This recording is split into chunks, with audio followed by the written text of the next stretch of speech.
This is week 4 of Cultivating a Peaceful Home. The first week, we talked about God's Word as the foundation of everything that we do.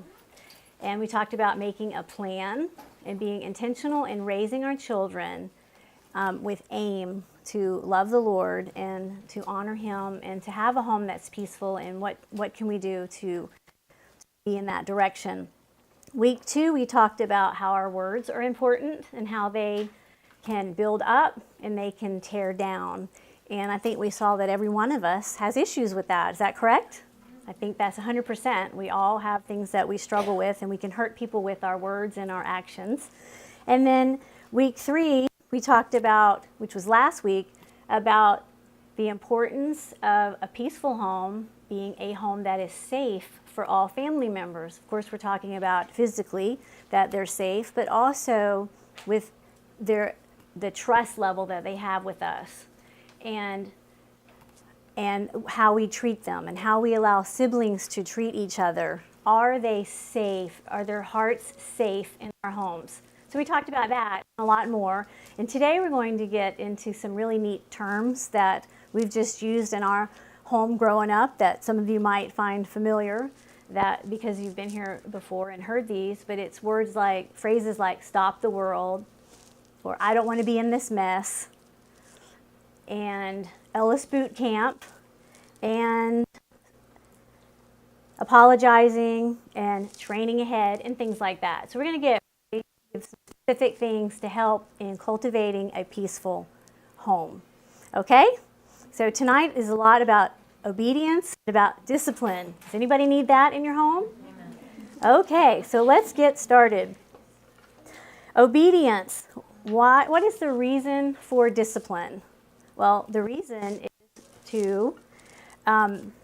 really we're wanting to teach our children to obey their parents, right? Who ultimately do we need to obey the rest of our lives? God. They are being, I believe that would be a dog in the background. Did you hear that? Oh, but we do. Times 4. So, right? But Ephesians 6:1 and Colossians 3:20 say, children, obey your parents in the Lord, for this is right and well-pleasing to the Lord.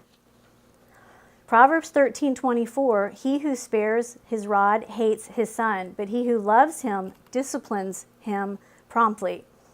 So obedience is all about learning to trust God, learning to obey without hesitation, to respond to what God says, which means under our training, they're learning to respond to us. But it's also the key to restoration taking place in our homes daily and many times throughout the day, right?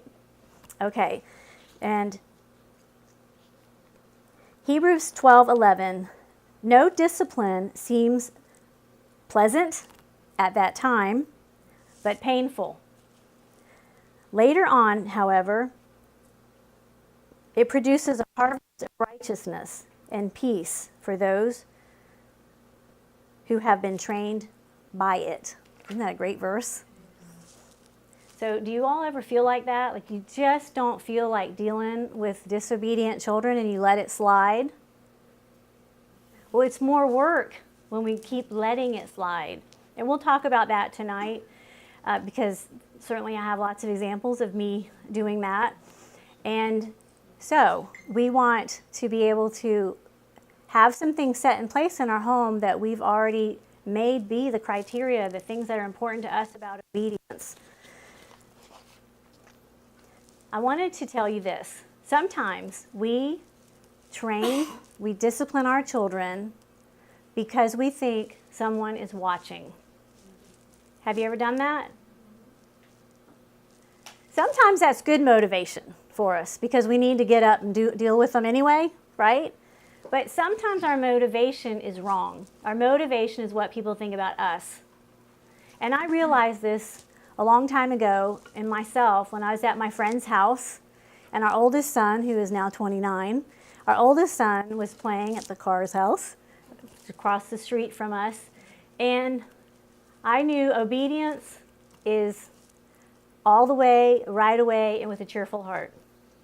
Delayed disobedience is disobedience. I knew those things, and so did my friend, and so I wanted to look like a good mom. So I told him it was time to go, and he didn't come. And so I went over there and talked to him and whatever, but my heart was to make my friend look like I wanted my friend to think I was a good mom. You understand? And so we want to keep that kind of thing in check, because I feel like that applies any stage of parenting you're at. And even if you don't have children, it still applies to us. When we worry, when we do things for the wrong motive, we do things to look good, instead of being more concerned about our heart and our child's heart. So just throwing that out there. We don't want to raise our kids with the motive to appear a certain way, because then that becomes their goal instead of being concerned about the heart. So obey all the way, right away, and with a cheerful heart. This means when we tell our child to clean up the toys, or we tell our child something to do, that they need to do it. And right now you can stop and think, does your child obey? Maybe sometimes, or maybe you're thinking, hardly ever. Well, then that becomes a priority of what you're going to do this week in your home. Because you must have obedience to have a peaceful home, right? And obedience is this important. We'll need to obey the rest of our lives. Now, so that means you don't want to count. Don't raise your hands if you do it.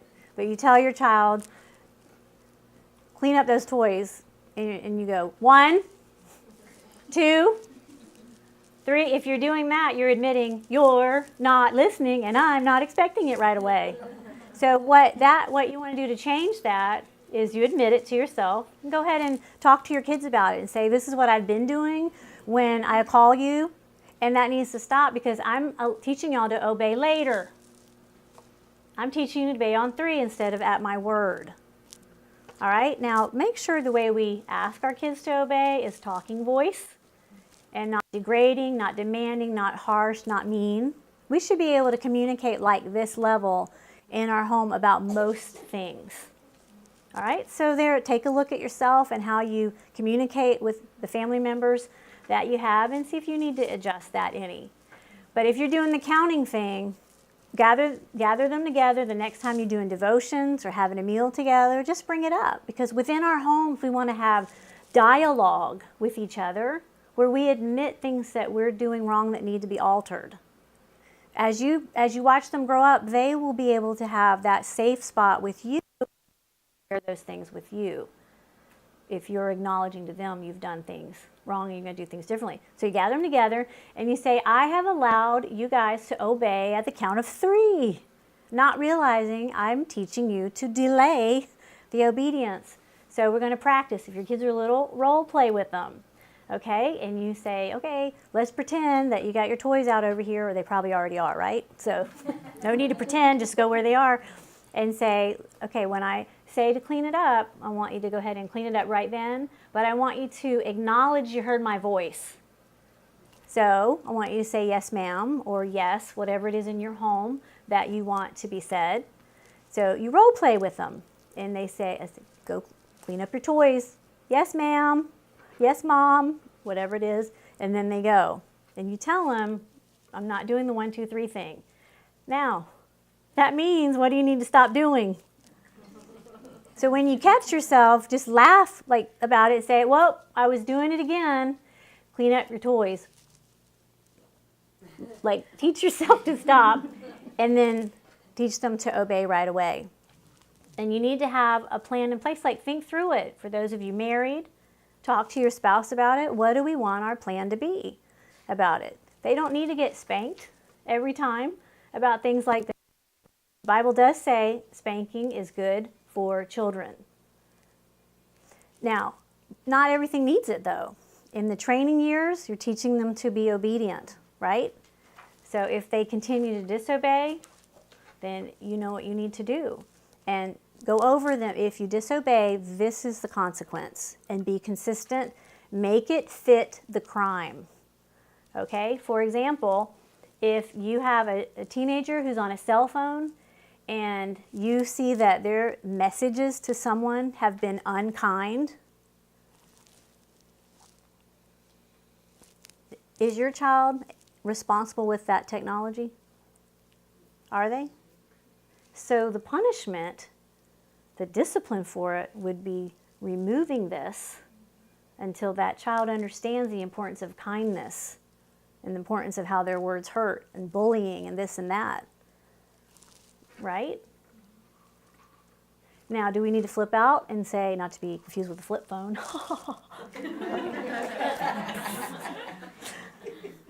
Okay. Some of you don't know what that is. So you want to think through, if I'm training to the heart of my child, the punishment is not just, you can't have a phone then. What are you teaching them? You want to teach them the heart, which is kindness. So until you can treat people with respect and be trustworthy of this device, which is very powerful, then you're not ready. It might not be taking it away so much as you are not to delete any messages, you to show it to me every day so I can help you to know what unkindness is and gossip is and stirring up. And we park it in the kitchen at this time at night. All phones go here. Like, you decide in your home what that looks like and stick to it. You don't count, don't threaten. Make the punishment is not fun, this punishment.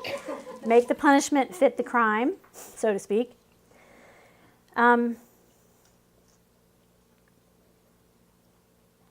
Sometimes, perhaps what we are expecting in our children needs to change. What I mean by that is we may have a situation going on in our homes where our child is exhausting to us because of their disobedience.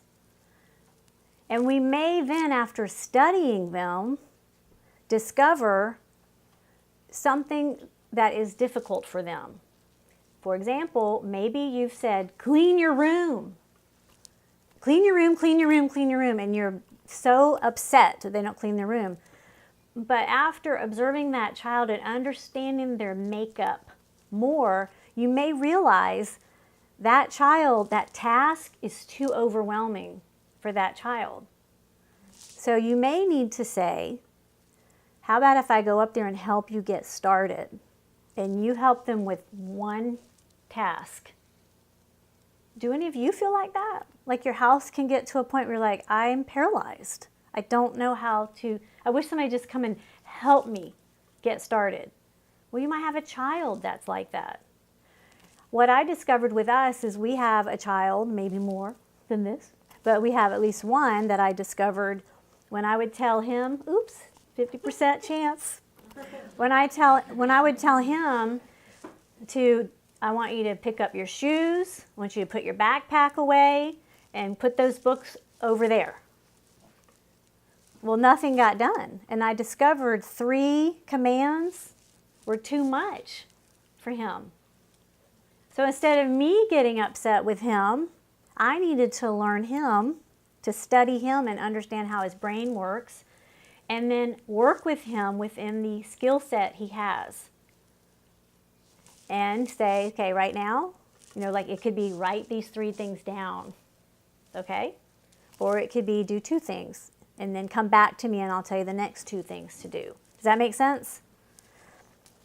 So study your children. That's one of the greatest things a mom and a dad can do for those family members is to take the time to observe the beautiful way they've been created, the talents, the skill set, so that we can shape them. We can get them opportunities to broaden those skills that they have. Like if you see your child draw something beautiful, and you're like, I had no idea that you could do that, then, pray about it. Lord, is this something that I should give more experience to my child with? Is this something you want to develop in her? Art lessons. You could somebody might teach art and you have sewing skills or cooking skills, and you could share these, back and forth with your kids in that way. Or you could pay for art lessons. But you at least notice that talent that child has. It could be an athletic skill. it could be that you're watching them, and when you have people over, they gravitate towards the elderly in the room. And you notice they are so good with older people. They're not intimidated. They're just gentle and loving.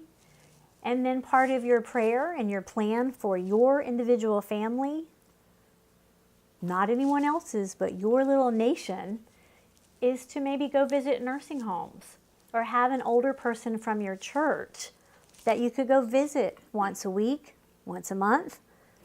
Every once in a while, you could bake cookies for that person, take a note. Your child could go read books. Do you see? Your family's plan depends on the members in it. That's why we don't want to compare to anybody else's. But study that. But not just only knowing their strengths and their skills. You also want to know the weaknesses that child has, the fears they have. Are they scared to do simple things like go ask the Chick-fil-A counter if they could have an extra Chick-fil-A sauce?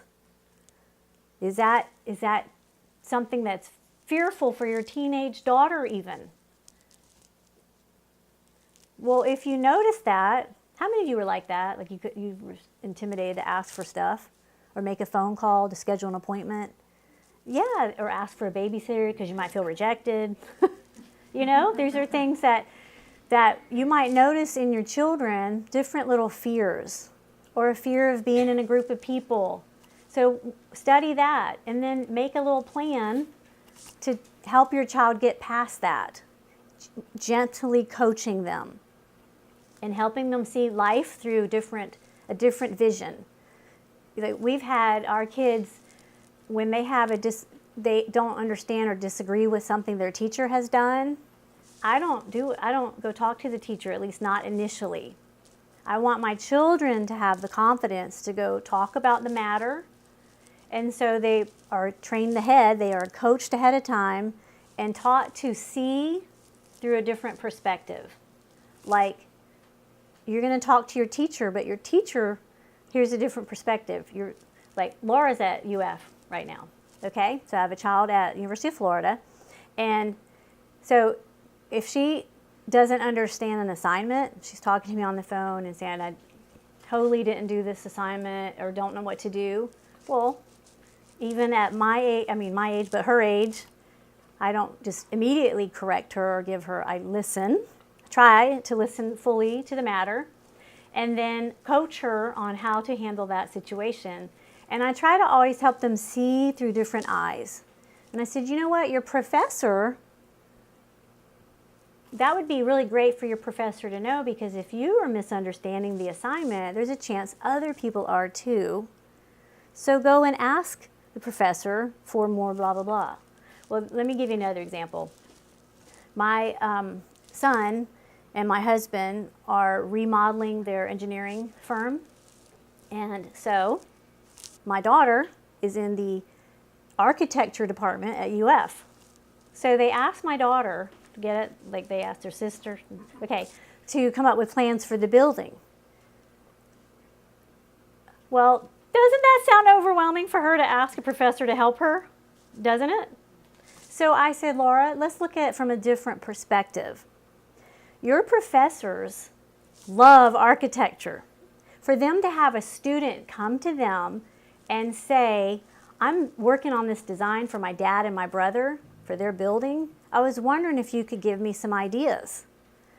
Like, instead of seeing through a scared eyes or a student's eyes, help them see bigger through the professor's eyes, which is you are going to stand out as a student who is very interested in this field and actually has a project already at hand. And they would love to give you their input, most likely. Do you see? So that's part of our role, is helping our kids to think through the eyes and the ears of another person. And that includes sticky situations that they might have, difficulties with teachers or difficulty with peers or whatever. Help them to guide them in that way. I've seen it. There's sin natures. And remember, we all have them. We have different things that go on in our hearts and in our homes. And we want our devotions to, like if you're doing Proverbs every day, it's a great time to be able to bring these things into discussions so that you are helping them to learn to address their heart and the sin natures that they have.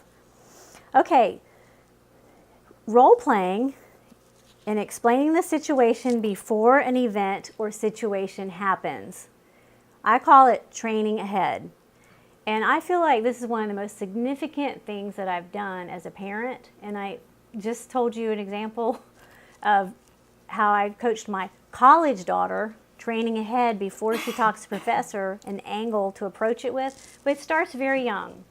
It starts wherever you are with your kids, okay? Just start talking with them. What you want to think about is you are, in having a peaceful home, it is raising kids whose hearts are just calm. They might be fun and vivacious children and outgoing. That's also calm, okay? That's not what I'm talking about. But I'm talking about they are calm in their heart. And part of that is us making sure we're always preparing them for situations that are coming up. So think about things you have this week that are coming up. Maybe they're trying out for the basketball team.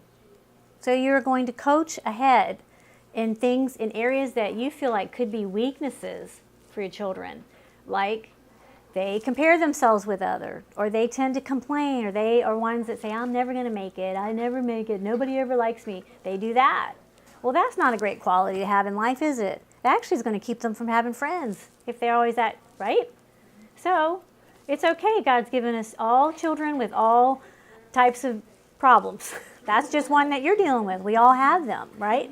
And so you want your training to be geared towards your individual situation. So with that child that feels that way, you say, now before we go, I want you to know this is a lot of people's first time playing. Some are going to be better, some might not, some might be not as good as you. And it doesn't matter. If you fall on the court, like just depending on their ages, you understand, of how you would coach them. But if you fall, just get up. Everybody's going to fall sometime. So you help them understand how to approach this new situation they're going to be in. If you're going to grandma's house, you have these different children with different tendencies. Don't you want your grandparents to feel respected and honored, right? Maybe you have a child that when you go to see grandma, they just walk past her. Well, that's disrespectful, so it's time to make a change, right? So you train ahead. On the way there, or during your devotions, you bring it up, and you don't single them out and make them embarrassed or anything like that.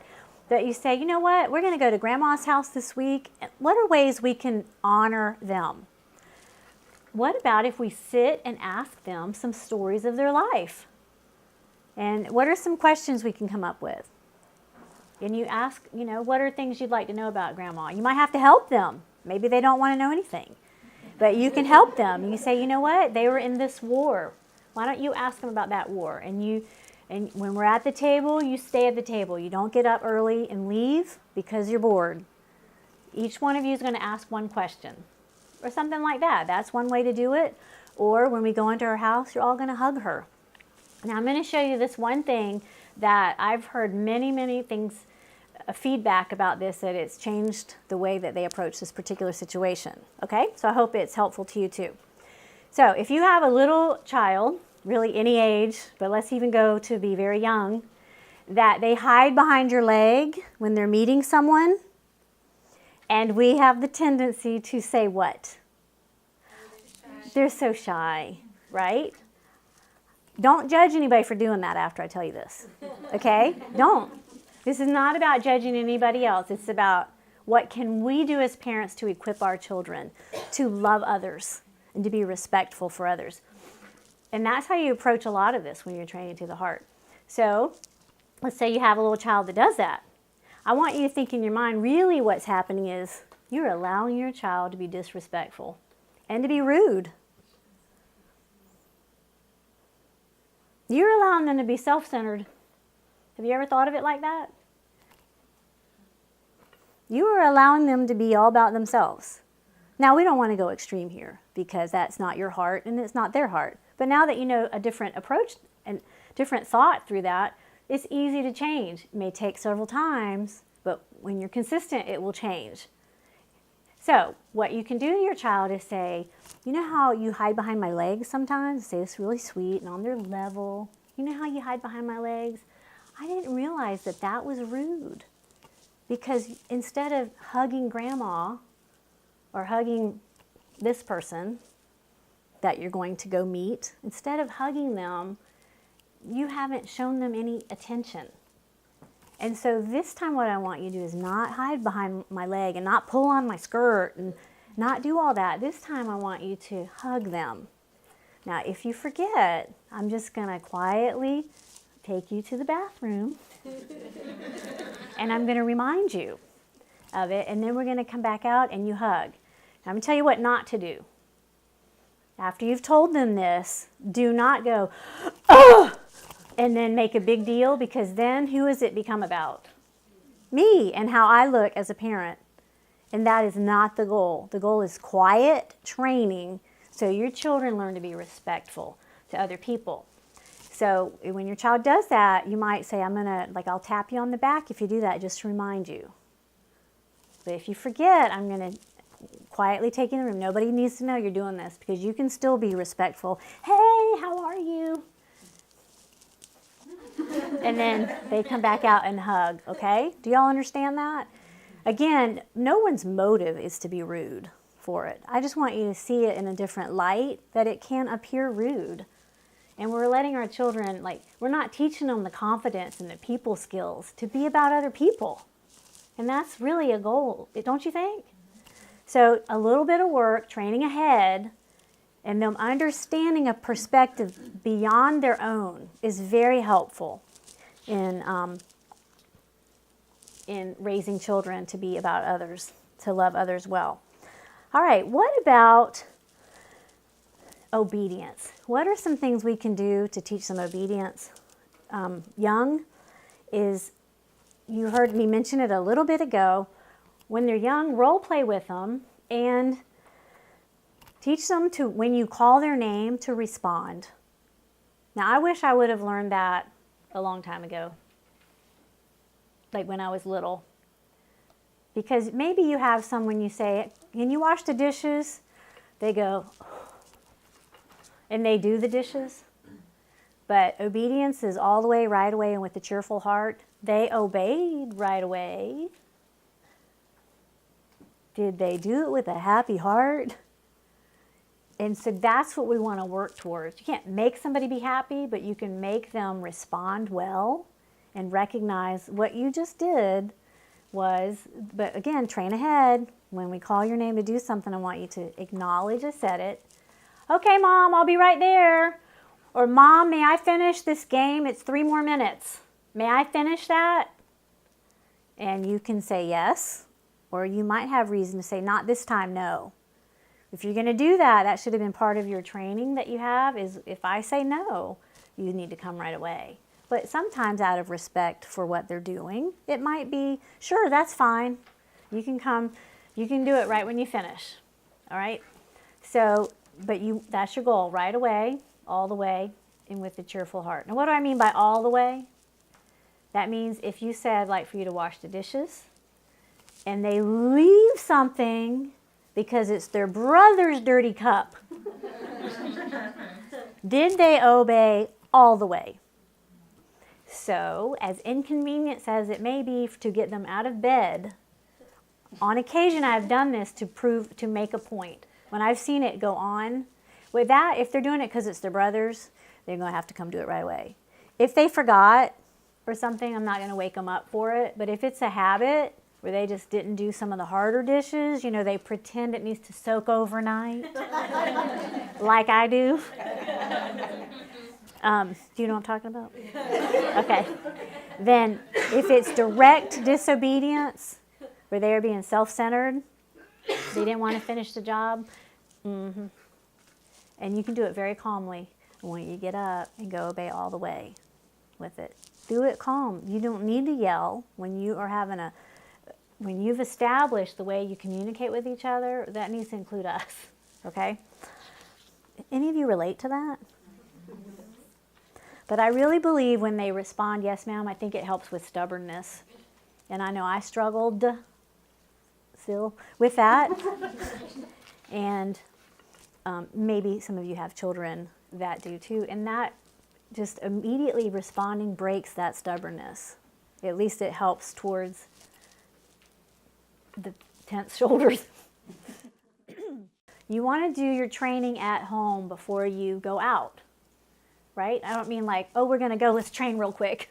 That's not what I mean. It's part of what you are doing throughout the week, preparing that your child can sit still for a little bit of time anyway, when you're at church or when you're at small group or when you're at someone's house, when you're at the grocery store, when you're at a restaurant. There are lots of places that they need to learn to sit still and know to be quiet. So you can put a blanket on the floor and have a little bit of toys, but the blanket is their perimeter to teach them to be still, right? And you can work that time, increase it. But the goal, since we're training to the heart, the goal is that they're respectful of those around them. If they're up and down and get up from church and go to the bathroom and at a restaurant throw food and leave a mess all over the table and the floor, is that respectful to the wait staff, to the church members, to the pastor, to those that are enjoying a nice meal at a restaurant? No. And so that's how we want to go about it, is that they see life beyond their own selfish natures, as we all tend to do, right? So train at home. You can do this when they're in the high chair, and you address what their issues are. If they grunt when they want food, they don't need to do that. I taught ours some very basic sign languages. I think we learned like 4 things or something, like baby sign language. Is this more? And no more, finished. And what? I think maybe that's it. That was enough. Was there? What else is there? Basic stuff. Hungry? Yeah, I do remember that one. What? Please. Okay. Please and hungry, same thing, right? Do y'all remember anything else? Thank you. Okay. Just a few basic ones, and then they're learning to communicate differently without screaming, grunting, and all of that. And you just spend time teaching them. And they shouldn't be allowed to make a mess in a restaurant. Ladies, it just shouldn't be. It doesn't need to be. If that's something that you're like, oh no, that's me, then before you go out next, take the time at home to address it and say, we're not going to do this anymore. And if they spill stuff, that's different than if they're like, or take their sippy cup and go, and they look right at you. Like, I dare ya. That's direct defiance right there, and that's worthy of spanking and dealing with things directly. Don't let those children rule the roost. Do I hear an amen? Amen. All right. All right. Now, before you go to events, this is about training ahead again. Predict the behavior based on the past and based on what you know of each of your children, of what could happen. I don't mean for this to be exhausting to you. I got to think ahead of every child and what's going to be. You, with a little bit of thought, can probably predict when we go to church, this is an issue that we have. Or when we go to play group with this friend, this usually happens between this child and my child. You can predict. So teach your child how to handle themselves. If there's a conflict between your child and another one when your families get together, do not blame the other child. Teach your child, this could happen. Here's how you deal with it. Here's how you are to deal with it. You're to be kind back. Nobody else needs to know it happened. You be kind back, except you can quietly come tell me if it's something that is dangerous. You know, like a pencil, like we don't need that, you know. Oh, you should have told me earlier you lost your eyeball. Like, we don't need that. I'm not talking about that. But the training ahead just is for everything. You're teaching your children how to expect what's coming up and how to know how to appropriately respond and handle those situations, all right? That even is when somebody's coming to your house, you teach them how to converse at the table with them. As they get older, how to ask questions with the guests that are engaging and not be ready for the second question, but how to give and take in communicating with them. We have this wonderful opportunity to teach them people skills, okay? And a lot of that happens at the dining room table. Just throwing that out there because it's hard to do, isn't it? But you can see a lot about how your children know how to communicate with others at the table. So monitor what's going on at your table. Kind of keep an eye on, does everybody talk? One person should talk at a time. Do they have good manners? Do they ask questions? And train them ahead. Hey, you know what? Tonight when we eat together, I want y'all to ask Dad, what are some things about Dad's work you'd like to know? And teach your kids to engage. Now when your brother asks that, let Dad answer. Don't interrupt. And you're teaching them how to be considerate of other people at the table. All right, let's talk about stop the world. You've heard me use this maybe in each session so far. When you've identified things that you are working on in your kids, take them very seriously and be willing to adjust your schedule and be inconvenienced to deal with something. If you have one that's mean to another child or disrespectful to you, that needs to be priority, that you stop what you're doing at the time to deal with that when it happens. Stop the world means stop what you're doing and find it important enough to shape that heart of your child. So, I'll give you some examples of my life. This happens. These kind of things happen all the time, but I'm going to throw you out here a couple things for you.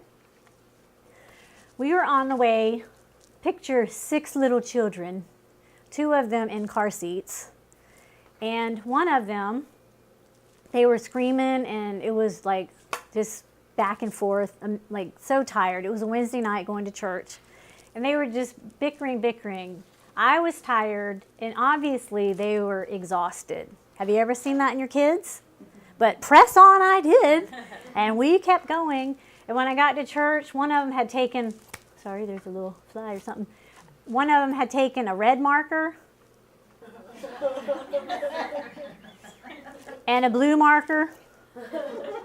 And I was so exhausted, I was like, I think it looks okay. The color coordination kind of works with them. But I ended up turning the car around and just going home because more important than anything else, they were exhausted. And if my kids couldn't have peace in that car, like they are off the charts that night, off the coloring chart, you understand?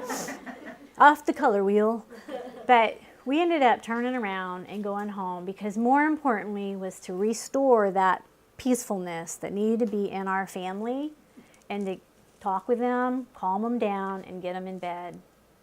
Sometimes you have to stop something you're en route to do because the hearts of your children are at stake, and you just don't want them fighting like that. Now, does that mean every single time they bickered, we turned around?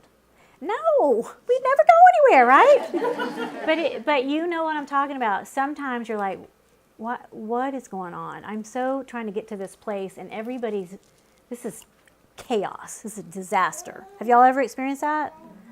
Have you? Never? Well, I'm alone, apparently, in that. I just want to share my bad experiences for you all. But that's happened, and it didn't happen a lot, but it has happened occasionally.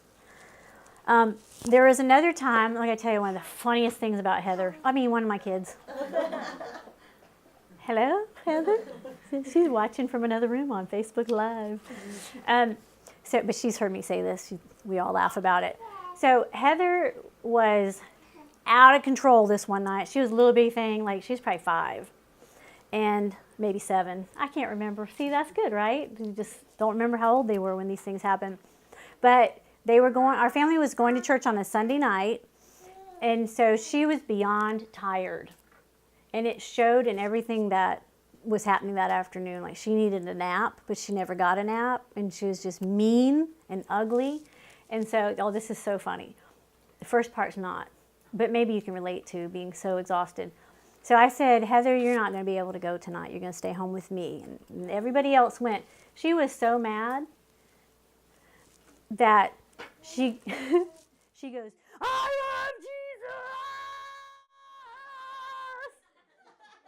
I want to go to church. I love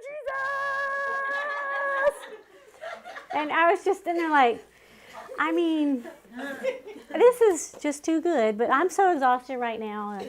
But she went and got on her little bike, and she followed my family on her bike down our long driveway to the neighborhood, to the front of the neighborhood. They did not know she was following them because she loves Jesus.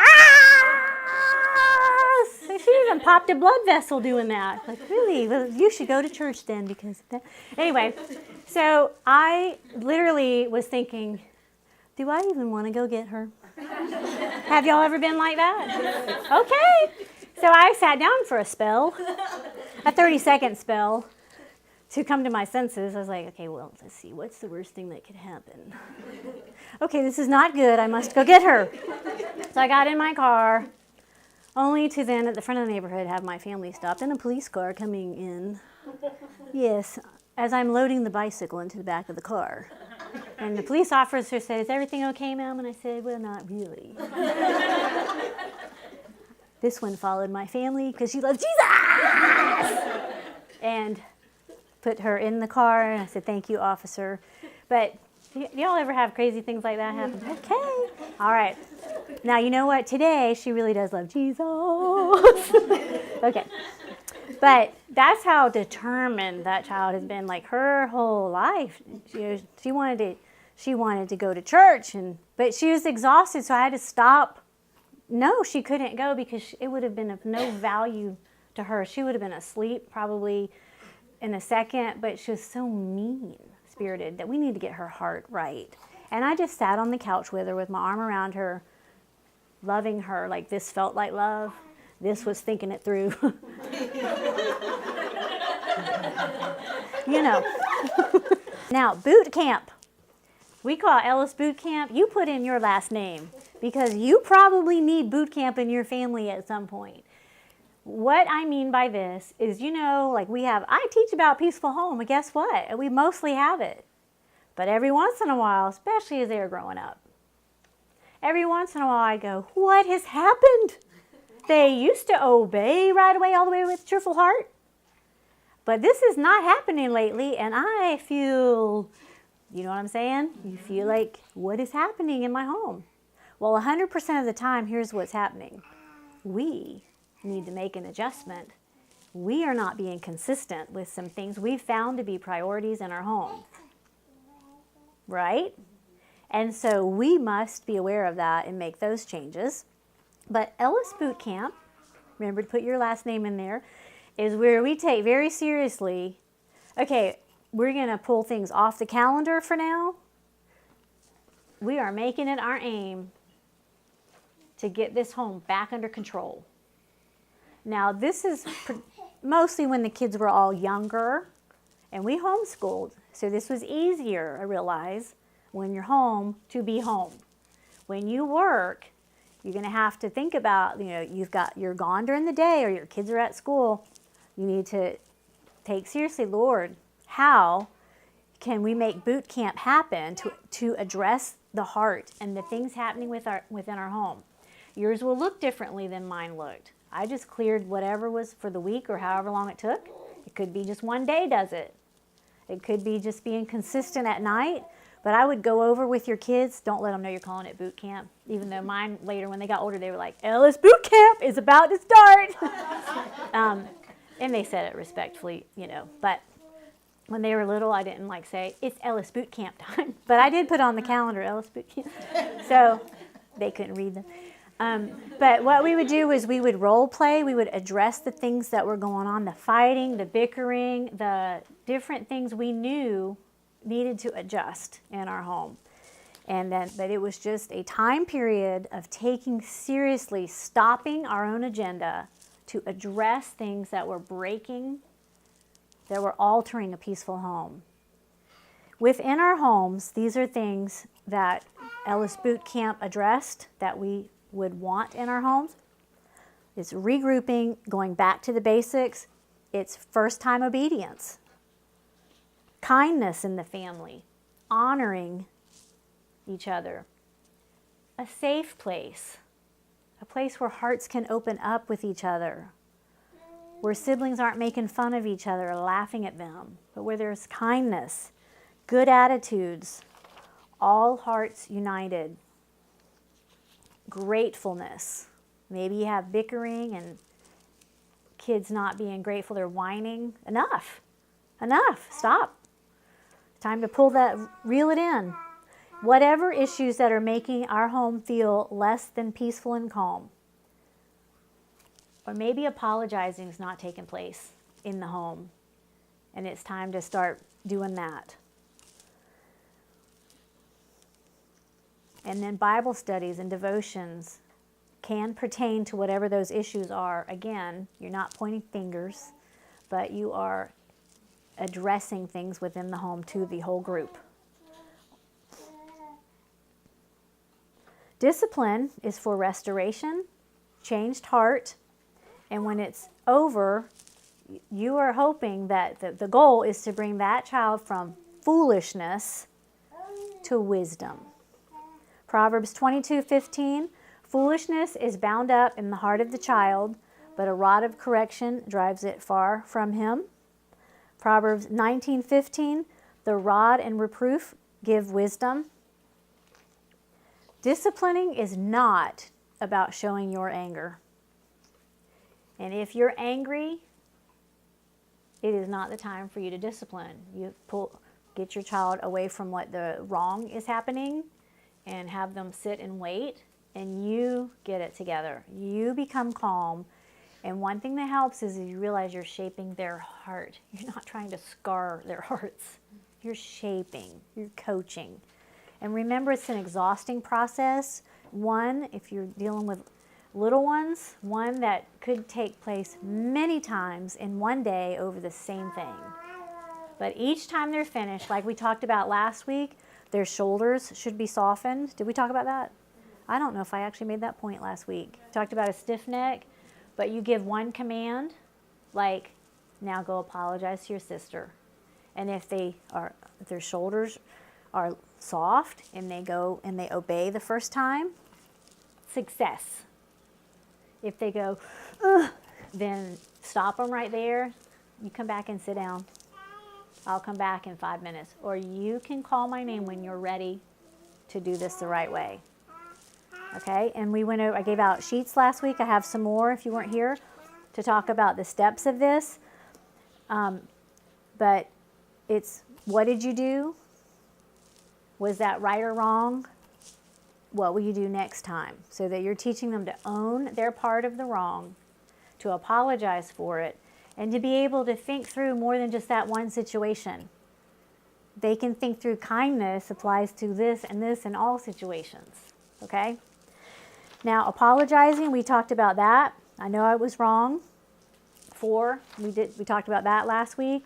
And then the last thing I want to talk about tonight is I don't want to be in this mess. This is a phrase that I started when Heather was very little, out of necessity, because I saw Heather was like me in these particular areas. So, 1 Peter 5:8, be self-controlled and alert. Your enemy, the devil, prowls around like a roaring lion, seeking whom he may desire. Proverbs 25:28, like a city whose walls are broken down is a man who lacks self-control. Think about that. That's really good. A city whose walls are broken down allows what to come in? Harm, enemies. That is like a man who lacks self-control. It's a time bomb. It's a disaster waiting to happen, right? We let the enemy in when that happens. So we all get in situations we wish we could get out of, right? So this is a phrase I came up with, and I role-played with the kids trained ahead and said, when you get in a situation like they've lied, and then they lie again, and they lie again, and they lie again, because they don't know how to get out of it. This is a phrase they can simply say. They can come up to you and say, Mom, I don't want to be in this mess. And that's a stopping point for it. It has been very helpful in our family. And then they can say, I lied. And I know I was wrong for lying. Will you forgive me? So I totally taught the kids that very phrase. And I'm going to tell you what happened in my life that I could identify with where that would have been very helpful for me. So I was in elementary school, and I was the kind that was funny, but I didn't ever want attention on me. Like I was behind the scenes making somebody crack up. Do you have people like that, right? And we had a substitute teacher, and I made the boy in front of me laugh, but the teacher said, what is your name? And I said, Rhonda. She put my name on the board. Embarrassment. And so I said, nothing like I really felt. I said, I don't care. And I was like, I do care. What did I say that? And she put a check mark, and I said, I don't care. I do care. She put another check mark, and I said, I don't care. I was in a mess. You been there? Does that sound like any of your kids? They get worse and worse and more into it, and they don't know how to get out of it. All I needed to do was I wish I would have had the skills to, first of all, not to do that, but to say, I don't want to be in this mess. I do care. So that happened, and then when I was in college, fast forward, I still had a problem with self-control when my trigger happened, which was I was embarrassed. Know these triggers so your kids can learn them, and they are aware of them and can fight that, and they can overcome it. But I was taking a picture of my husband. He wasn't my husband then, but we were dating in college. He was on a flag football team for the Baptist Student Center, for crying out loud. And I was trying to figure out my camera, and then everybody's looking at me waiting, right? Because at the end of the game, they're ready to go. And now I'm getting embarrassed, right? And one of the guys goes, how much longer is this going to take you? I went over to him, and I went, boom, and knocked him. What was wrong with me? That's more embarrassing. I didn't have any sense about it. So I realized I got myself into messes when I was embarrassed. You have a trigger, maybe. Your kids probably have a trigger. Teach them this phrase. And it's helped so many times in our family for the kids at many ages to say, even when they're having a bad attitude and they're like, no, I didn't do that, and da da da da da. And then you wait, and then they come back and they say, I don't want to be in this mess. Mom, I know I was rude for how I treated you. No, that was wrong. Will you forgive me? Yes. The phrase that I've taught the kids to do, first of all, I've talked about them noticing me when I am starting to get overwhelmed with things. I've told you before, my trigger is chaos. Clutter. Clutter in the home. I just feel like when there's stuff and there's piles everywhere, I can't think, right? Hopefully I'm not that bad, but really it does start to bother me, and you have your own thing, right? So I have taught them to notice when I'm feeling that way, and I'm not the high stress person, so I'm not talking about they see you flipping out. That's something you need to adjust. You need to work on. I still need to work on that with myself too, but I'm not talking about them noticing you're flipping out.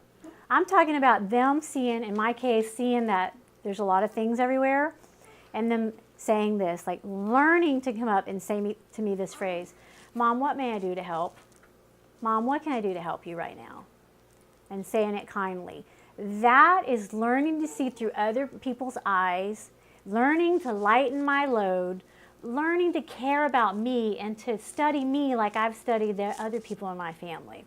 If the dishes are piled up and they're all ready to go, and I'm thinking, look how overwhelming this kitchen is, I should be able to say, hey guys, I want y'all to help. I shouldn't have to do the passive-aggressive thing, right? I shouldn't have to. I shouldn't do those kind of things, the silent treatment, the sarcasm, You know, like, does anybody else ever see this mess? Am I the only one helping clean up in here? I need to learn to communicate properly with my family and express the needs, right? Hey, can y'all come in here and help, please? There's a big mess in here right now. Okay, say it sweet. And they should be obedient and come help. But they should also recognize if they're like running through the house to go upstairs to go to bed. See, they will do that at some point, right? And they see me in the kitchen going, where do I start? Mom, what can I do to help? All right? It's a sweet way to teach them to be about others. That takes you teaching them what to notice. And teaching them right now is a good time to say that to me, kids. Okay? Guiding everybody in the home how to work like a family in harmony. Everyone helping everybody and seeing life through other people's eyes, lightening the other's load and caring about each other. Well, that's what we have for tonight. I hope that was helpful. Don't miss next week, lesson 5, when we talk a lot more about respect. We're going to talk about respecting our spouse, respecting our respect from our kids to us, and between children, and a lot more. Don't miss next week. It'll be life-changing.